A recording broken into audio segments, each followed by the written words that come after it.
Halo semuanya, perkenalkan nama saya Ahmad Putra Firmansyah Sultan. Pada kesempatan yang berharga ini, saya akan mempresentasikan tugas akhir semester saya untuk mata kuliah pengantar sistem informasi. Topik yang saya angkat dan pilih hari ini adalah sebuah inovasi yang sangat krusial bagi masa depan keberlanjutan lingkungan perkotaan kita, yaitu sistem informasi pengelolaan sampah berbasis Internet of Things, atau yang sering diistilahkan di dunia teknologi sebagai Smart Waste Management System. Nah, di video ini saya akan mengajak teman-teman sekalian untuk membedah secara mendalam mulai dari akar permasalahan lingkungan yang kita hadapi hari ini, bagaimana arsitektur IoT ini bekerja, fungsionalitas sistem informasi dalam mengelola data mentah menjadi keputusan taktis, hingga analisis kelayakan operasionalnya jika diterapkan di dunia nyata, seperti di area kampus atau di tingkat tata kota. Baik, untuk mengefisiensikan waktu yang ada, mari kita langsung masuk ke lembar pembahasan yang pertama.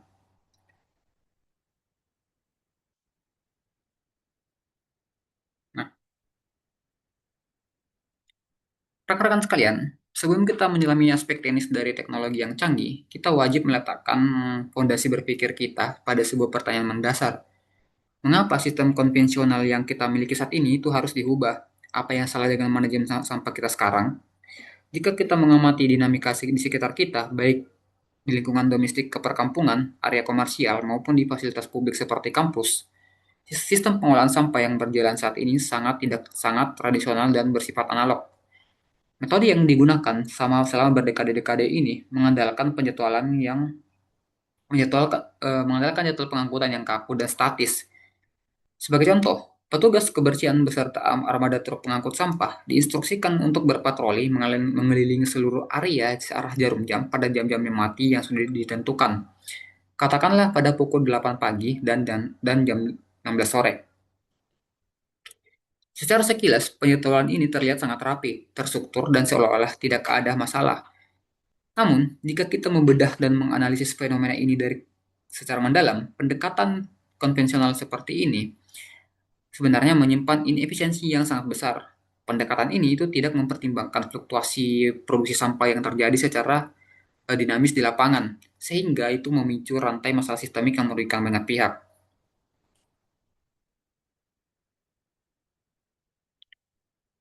Nah, mari kita bedah dua dampak utama dari kegagalan sistem konvensional tersebut.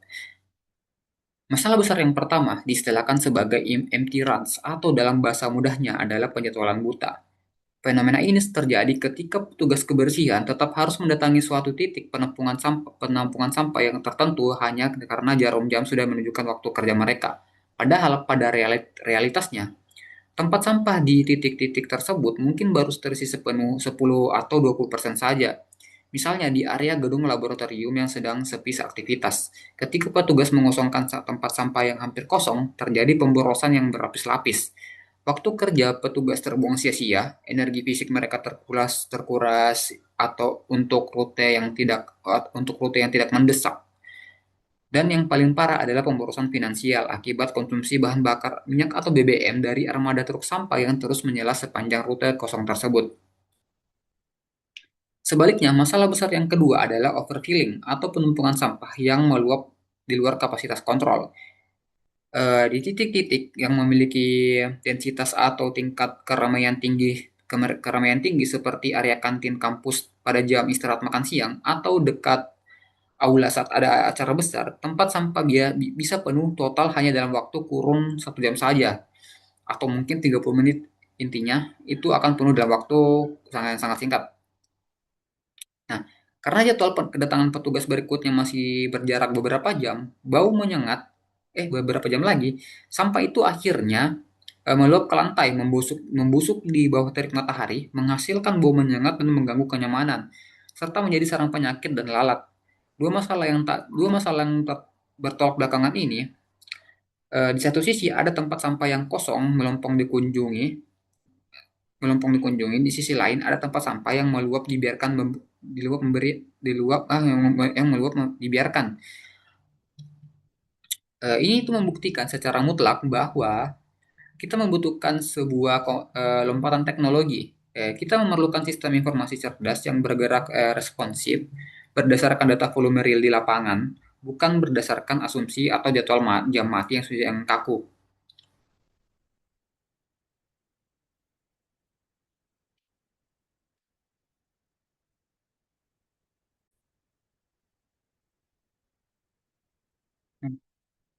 Untuk menjembatani masalah tersebut, solusi teknologi yang saya tawarkan dalam tugas ini itu adalah implementasi smart dustbin atau tempat sampah pintar terintegrasi dengan ekosistem Internet of Things atau IoT.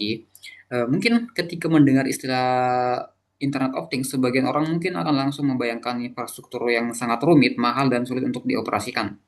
Namun, pada kenyataannya, konsep fundamental dari perangkat ini sangat elegan dan efisien.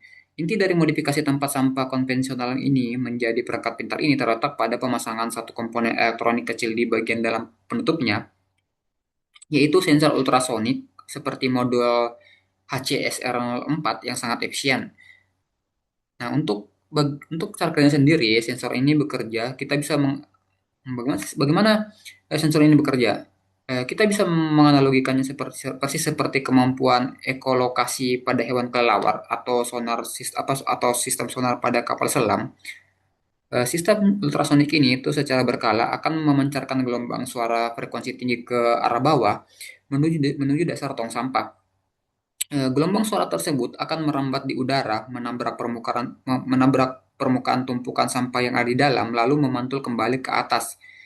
Sensor akan menangkap pantulan tersebut dan menghitung dengan presisi beberapa mikrodetik waktu yang dibutuhkan sejak gelombang dilepaskan hingga diterima kembali.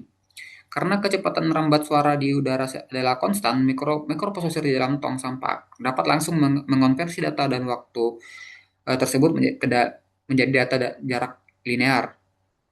Nah, melalui rumus matematis sederhana yang ditanamkan pada microcontroller, sistem akan mengetahui volume ruang kosong yang tersisa. Informasi ini kemudian dikategorikan menjadi persentase keterisian yang akurat. Apakah tong sampah masih aman di bawah 50%, mulai penuh di angka 70%, atau sudah masuk dalam fase kritis di atas 80%.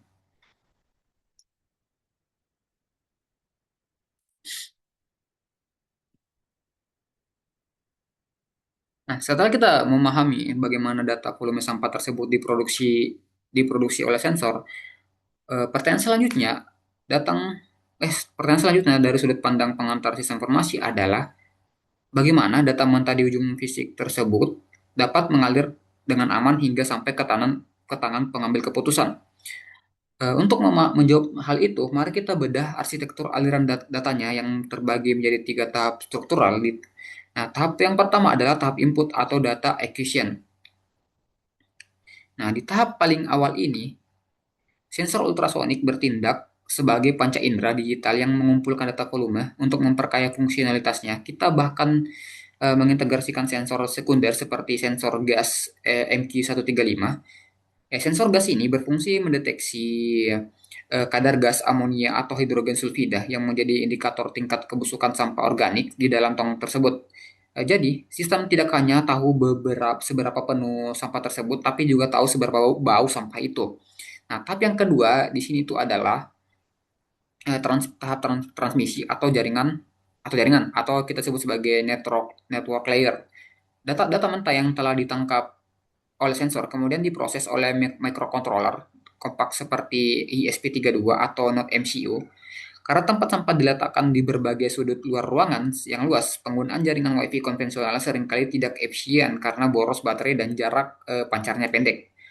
Oleh karena itu, arsitektur ini tuh memanfaatkan teknologi komunikasi nirkabel modern berskala luas dan hemat energi seperti LoRaWAN atau kepanjangannya itu adalah Long Range Wide Area Network atau NB-IoT atau Narrowband Internet of Things. Nah, teknologi ini mampu mengirimkan paket data berukuran kecil hingga radius 10 km dengan konsumsi daya yang sangat rendah, membuat perangkat pintar ini dapat beroperasi berbulan-bulan, bahkan bertahun-tahun, hanya dengan pasokan baterai internal hanya dengan pasokan baterai internal. Nah, tapi yang ketiga dan terakhir itu adalah cloud dan penyimpanan atau data layer. Nah, paket data dari nirkabel yang dipancarkan oleh tempat sampah akan diterima oleh gateway internet, lalu diteruskan menuju platform cloud server seperti Firebase atau AWS IoT Core. Di dalam cloud inilah data mentah diurai, divalidasi dan disimpan secara terstruktur dalam database rasional untuk memastikan integritas dan keamanan data tersebut sebelum disajikan ke pengguna. Kemudian,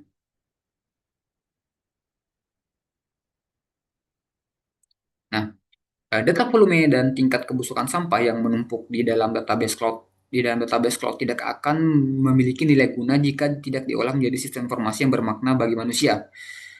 Nah, disinilah peran esensial dari komponen sistem informasi masuk melalui melakukan apa? Nah, disinilah peran esensial dari komponen sistem informasi masuk untuk melakukan visualisasi data dan mendukung pengambilan keputusan atau kita sebut sebagai decision support system. Nah, pihak manajemen kebersihan, baik itu kepala rumah tangga kampus maupun dinas kebersihan kota, akan diberikan hak akses melalui Hmm, oh ya, akan diberikan hak akses melalui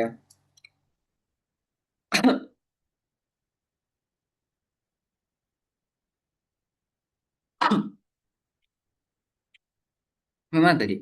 Oke, pihak manajemen kebersihan, baik itu kepala rumah tangga kampus atau dinas kebersihan kota, akan diberikan hak akses untuk penuh untuk memantau sebuah portal aplikasi bernama yang mungkin kita sebut-sebut sebagai web dashboard monitoring melalui layar komputer atau tablet. Itu mereka dapat melihat visualisasi seluruh sebaran titik tempat sampah secara real time yang diintegrasikan dengan API Google Maps. Nah, untuk memudahkan monitoring kognitif manusia agar petugas tidak perlu membaca angka persentase satu persatu, sistem informasi ini menerapkan metode color coded ang- color coded status atau visualisasi berbasis gradasi warna psikologis ala lampu lalu lintas. Nah, di sini kita bisa lihat ada beberapa warna itu adalah merah, kuning, dan hijau. Untuk indikator warna hijau itu sendiri itu menandakan kondisi tempat sampah masih sangat aman dengan volume keterisian di bawah 50%. Untuk berstatus warna hijau, sistem akan merekomendasikan petugas untuk melewatinya saja. Nah, indikator warna kuning menandakan kapasitas penampungan itu sudah mulai terisi pada rentang pada rentang 50 sampai 80%. Nah, status ini itu memberikan sinyal waspada bagi bagi manajemen untuk memantau laju pertumbuhan sampah di titik tersebut. Nah, indikator warna merah itu menandakan status darurat atau kritis, di mana volume sampah telah menyentuh atau melewati batas 80%. Ketika status merah ini aktif, sistem informasi secara otomatis memicu fungsi trigger untuk mengirimkan notifikasi peringatan instan atau push notification atau pesan bot Telegram ke telepon genggam petugas lapangan terdekat untuk segera melakukan tindakan pengosongan. Nah, next selanjutnya itu adalah eh, nah keunggulan utama yang membuat sistem informasi berbasis IoT ini jauh lebih unggul dan layak diterapkan dibandingkan dengan sistem patroli konvensional terjadwal terletak pada kecerdasan komputasinya di slide ketujuh ini, yaitu fitur smart routing atau algoritma optimasi rute otomatis. Nah, eh, mari kita bayangkan sebuah skenario di nyata di lingkungan kampus kita yang memiliki luas berhektar-hektar atau dengan total 50 titik tempat sampah yang tersebar. Jika pada pukul 10 pagi hanya ada 8 tempat sampah yang berstatus merah, misalnya di 5 titik area kantin dan 3 titik di dekat gedung pertemuan, maka dalam sistem konvensional petugas tetap harus berkendara memutari seluruh 50 titik tersebut tanpa terkecuali. Nah, hal itu merupakan bentuk inefisiensi yang nyata. Namun, eh, dengan hadirnya sistem informasi Smart Waste Management ini, sistem akan mengekstrak eh, koordinat GPS dari 8 titik tempat sampah yang berstatus merah tersebut. Data koordinat ini kemudian dimasukkan ke dalam mesin algoritma pencairan rute terpendek seperti algoritma Dijkstra atau generic algorithm. Secara instan, sistem akan menghitung, mengeliminasi rute-rute yang tidak perlu dan menerbitkan satu jalur notifikasi final yang paling optimal. Jalur ini hanya menghubungkan depot armada langsung menuju 8 titik tersebut, lalu kembali ke tempat pembuangan akhir. Petugas di lapangan tidak perlu lagi menebak atau meraba-raba jalur mana yang harus dilalui. Mereka cukup mengikuti panduan navigasi cerdas yang disediakan oleh sistem informasi. Nah, selanjutnya kita masuk ke bagian bukti dari efisiensi sistem IoT ini. Nah, eh, kalau kita lihat melalui optimasi rute dinamis yang dihasilkan oleh sistem informasi tadi, eh, data efisiensi yang dirasakan oleh organisasi pada aspek operasional harian terbukti sangat masif dan signifikan. Penghematan ini tidak hanya bersifat teoritis, melainkan terstruktur secara matematis. Berdasarkan pengumpulan data dari berbagai studi literatur dan jurnal ilmiah mengenai implementasi dari Smart City, penggunaan metode dynamic routing yang digerakkan oleh data sensor IoT ini mampu memangkas konsumsi bahan bakar atau BBM eh, armada kendaraan pengangkut hingga mencapai 29%. Mengapa penurunan ini begitu drastis? Karena jarak tempuh kendaraan berkurang secara signifikan dan mesin truk tidak perlu melakukan idling atau berhenti lama dalam kondisi menyala di titik-titik yang sebenarnya tidak membutuhkan pengangkutan. Nah, poin penting yang perlu saya garis bawahi di sini untuk meyakinkan kita semua adalah sistem informasi berbasis IoT ini sama sekali tidak dirancang untuk menggantikan peran atau mengeliminasi pekerjaan para petugas kebersihan manusia yang sudah ada. Justru sebaliknya, teknologi ini tuh diposisikan sebagai alat pendamping atau enabler yang memanusiakan pekerjaan mereka. Petugas tidak lagi dipaksa melakukan pekerjaan manual yang melelahkan untuk memeriksa tong sampah kosong, melainkan dapat mengalokasikan waktu dan energi mereka secara terfokus pada titik-titik yang memang membutuhkan penanganan mendesak. Nah, selanjutnya perbandingan parameter operasional.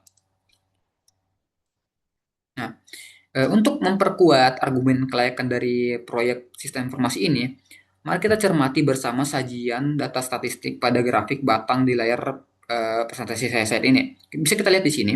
Grafik ini tuh menyajikan visualisasi kontras performa operasional yang sebelum sebelum dan sesudah digitalisasi sistem dilakukan. Metrik pertama ini sangat mencolok adalah efisiensi waktu operasional. Nah, di bawah manajemen sistem lama, total waktu yang dihabiskan armada untuk menyelesaikan satu putaran patroli pembersihan penuh itu rata-rata memakan waktu sekitar 4,5 jam. Wak- karena harus singgah di setiap titik. Namun setelah algoritma rute pintar IoT diterapkan, waktu operasional tersebut berhasil dipangkas sebesar 38% menjadi hanya sekitar 22,8 jam saja. Untuk hasil kebersihan yang sangat apa untuk ini eh, itu menjadi berapa tadi 2,8 jam saja untuk hasil kebersihan yang sama atau bahkan lebih baik. Nah, metrik berikutnya adalah peningkatan produktivitas eh, yang melonjak sebesar 33%. Nah, lonjakan ini tuh terjadi karena kapasitas ruang angkut pada bak truk sampah benar-benar diutilisasi secara maksimal untuk membawa volume sampah yang padat-padat dari titik-titik kritis, bukan mengangkut udara kosong dari tong sampah yang belum penuh. Nah, data empiris ini menjadi bukti konkret bahwa betapa besarnya daya transformasi yang dihasilkan ketika sebuah organisasi berani mengintegrasikan teknologi data ke dalam proses bisnis fisik mereka.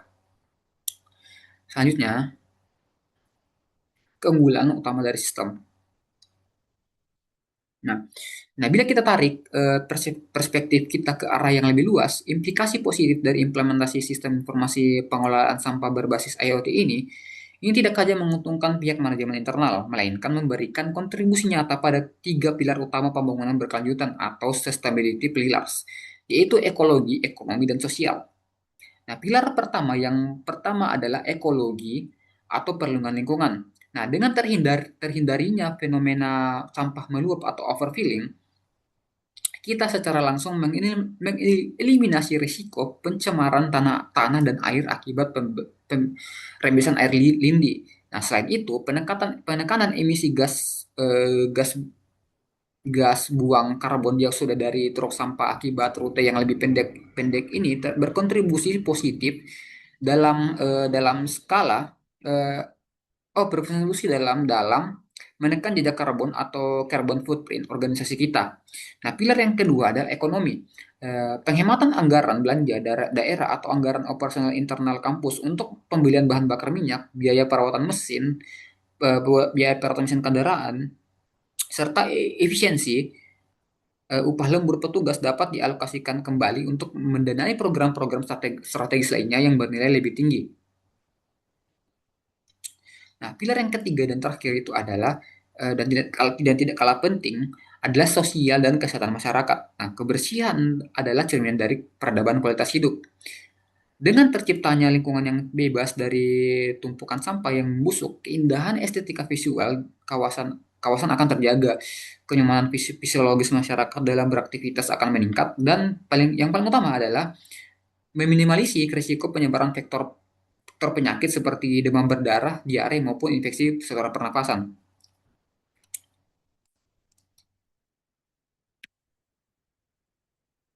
Nah, rekan-rekan sekalian, kita telah sampai pada lembar kesimpulan dari seluruh rangkaian pemaparan materi saya. Nah, sebagai benang merah, integrasi antara teknologi Internet of Things atau ya, IoT dan sistem informasi dalam manajemen kebersihan ini bukan lagi sekedar sebuah opsi atau transfiksi ilmiah pada masa depan yang bisa kita tunda implementasinya. Ini itu adalah sebuah kebutuhan fundamental dan mendesak yang harus segera diadopsi guna mewujudkan visi besar menuju tata kelola smart campus yang modern dan berkelanjutan serta mendukung arsitektur smart city. Nah, di tingkat nasional. Nah, melalui pergeseran paradigma ini, kita mengubah total cara kerja tata kelola lingkungan kita. Kita itu beranjak meninggalkan pola manajemen lama yang bersifat reaktif, di mana kita baru bertindak setelah masalah tumpukan sampah terjadi, menuju pola manajemen baru yang bersifat preventif, prediktif, proaktif, dan sepenuhnya digerakkan oleh validasi data yang akurat secara real time. Nah, teknologi itu telah menyediakan sarananya, dan tugas kita sebagai akademisi itu hanya adalah mengimplementasikan demi kemaslahatan bersama.